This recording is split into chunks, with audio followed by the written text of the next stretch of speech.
Good morning, and welcome back to Daily Dhamma, a letter to our children.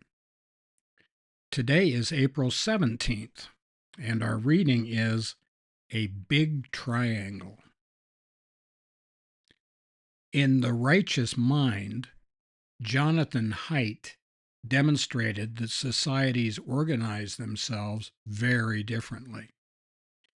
Most Western educated elites favor the ethic of autonomy and self.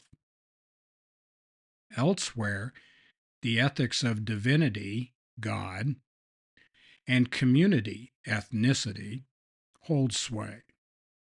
Not to put too fine a point on it, but the West is less than 10% of the world's population, and most of that tiny group are not elites.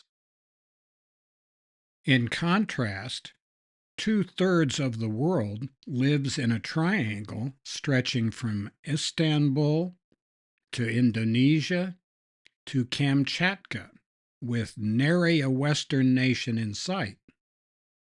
Most of these countries take God and ethnicity seriously, topics the West looks at askance. Governments here are group-oriented oligarchies, traditional, religious, or military. Superficial similarities like fast food, hotel chains, and cars don't mean that Asians think like Americans, Europeans, Anzacs, or even like other Asians, nor that they want to. They just want to keep their people cool in summer, warm in winter, and well fed, just like the West. This is a statement of fact, not an endorsement of these systems, much less an argument of racial superiority.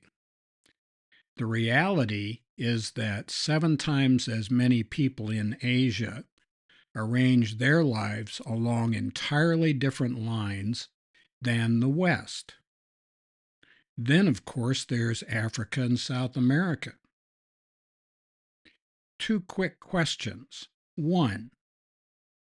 Does a tiny, weird, Western, educated, industrialized, rich, and democratic, weird minority of the planet have the moral right to dictate how the rest of the world lives?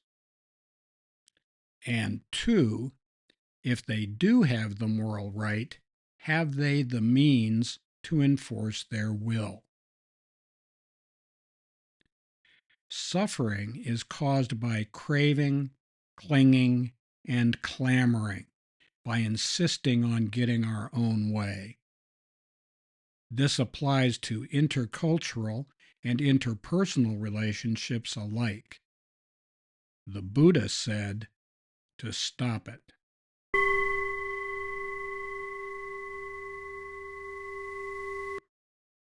The ethic of autonomy and self, of me, of Maslow's hierarchy of needs, and what about me, and where's my arc, and when am I going to get mine, and what's my end, and that's enough about me. Well, let's talk about you. What do you think of me?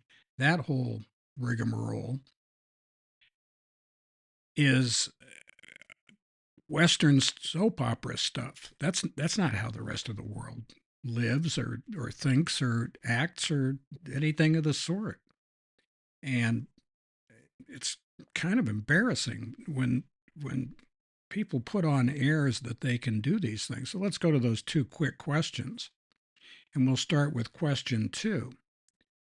Have they the means to enforce their will?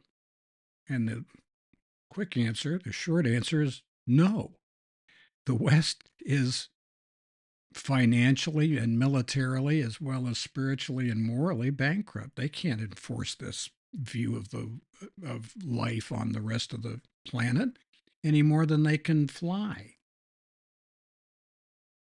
So with that settled, the first question becomes moot. Does a tiny, weird, Western educated, industrialized, rich, and democratic minority of the planet have the moral right to dictate how the rest of the world lives. And the short answer to that is who cares?